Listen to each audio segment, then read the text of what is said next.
And welcome back to Hannity. So as the left and those in the mainstream media continue to harp on Rudy Giuliani's comments about President Obama, well, we thought of something. Even before he became commander-in-chief, Obama, remember, he surrounded himself with people who had very negative views of America. Here's what I mean. No, no, no. Not God bless America.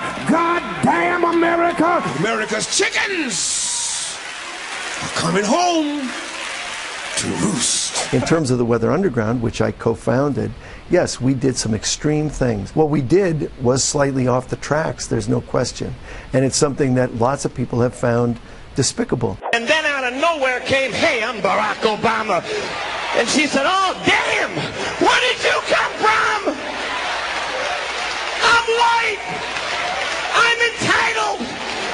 There's a black man stealing my show. No justice, no peace. No justice, no peace.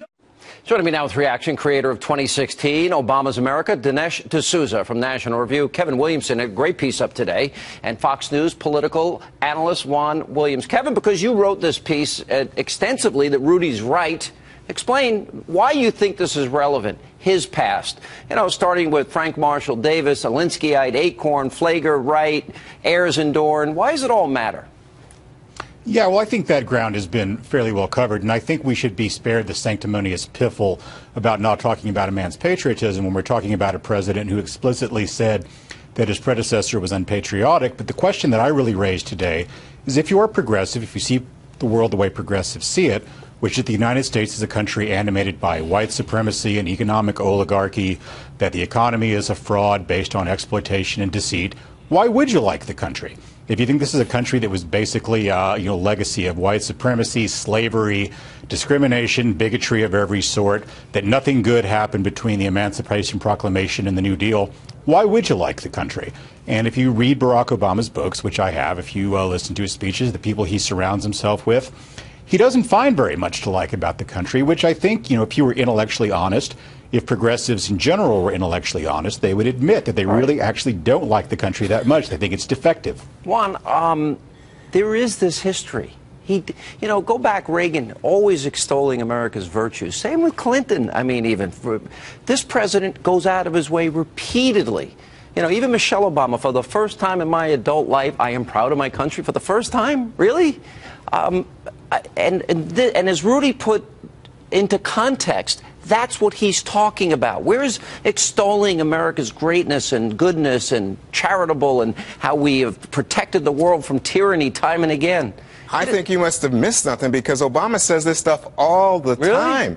He's even said that America is an exceptional in between country. Apologies? Once people start saying, like the Greeks are exceptional. No, he has said this. No, he said like the Greeks are exceptional. No, America, the United States. But you know what? You don't focus on it. And Kevin, I'm amazed. You think that the only America who can be a patriot has to be dumb, has to be ignorant of history, can't love America despite American history, and say, you know what, we've grown. We have the capacity for growing. We take people in and make them better. We will take your wretched. Let's get Dinesh in here. Dinesh? Yeah, there's a difference between Sean, criticizing the country and between what you think the country actually is. And if you think the country represents a society that's basically animated by greed, rapacity, and white supremacy, then there's really not much to like about it. There's no question that if you look at our Constitution, there are elements of racism right in it. So, but the key thing here, and I think you really need to take this to heart, is that people love America and know its history. Okay, let me ask this question.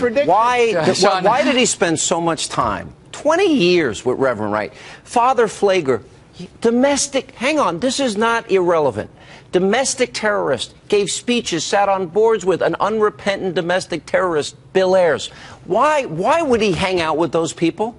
This is a profound... Why would anybody... I want to know, it's pathological to me that somebody would hang out with a unrepentant domestic terrorist. Like Obama did for years. It wasn't for years. Yes, it was. No, Bill Ayers, he didn't hang out with him. Started his political career in his house. No, he had a campaign speeches with him. Oh, come on. Look, the reality is that he was involved with people on the political left.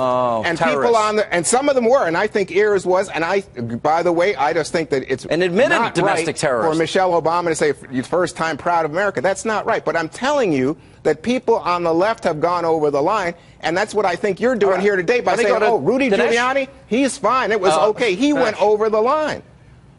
Well, Juan, you can say that Sean, what you think Michelle Obama said isn't right, but that doesn't mean it's not accurate. Kevin, hang on one sec. Dinesh.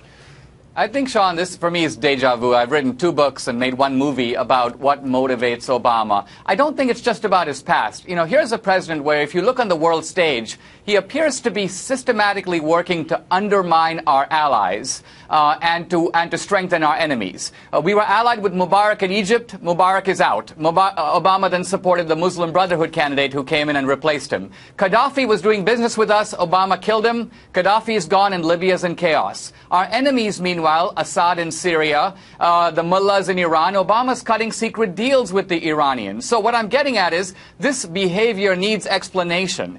Now, one explanation is that Obama's a traitor and he hates America. I don't think that's right. But I think what is right is that Obama subscribes to an ideology in which he sees us as the bad guy. We're the evil empire. And Obama's not alone in thinking this. Kevin is right that the progressives in general tend to subscribe to this Obama ideology. And so, in a sense, what Giuliani has done in touching a nerve is tapped, if you will, this strain of seeing America as the bad guy that not just Obama believes, the whole American left believes it. Let me just quickly say to you, Dinesh, that if you missed out, Gaddafi was killing people on that Pan Am flight. He was killing Americans. So it's in our interest to take him out. And secondly, when you talk about Mubarak, you must have missed the entire Arab Spring. Those were Muslims. Those were people in that country who were seeking freedom and were supported by the United States of America and our president. How you turn that against Obama, I don't know. But he's making a secret deal with the Iranians against our ally Israel, and Netanyahu has become the enemy. Meanwhile, it's not. Well, excuse me. The United States and Israel are key allies. We have tensions. And he has undermined, to a degree, the relations have never been worse. And we even have Obama aides campaigning against Bibi. We have John Kerry and Joe Biden meeting with Bibi's opponent. You want to know who's making deals behind the president's back and creating political division over support for Israel and the United States? Netanyahu. Netanyahu, why? Because he's speaking to Congress? Because this is going to be a bad deal that gives Iranian power? No. He can say anything he likes. Nuclear power? But he is taking advantage of political divisions in the United States to benefit himself and his campaign. Talk about it's for his country, which is going to be threatened by a bad deal that would allow the Iranians to get nukes, as evidenced by University of Massachusetts at Amherst wasn't going to teach Iranian students nuclear science, but the Obama administration, Kevin, stepped in, and in fact now they're going to teach them nuclear science.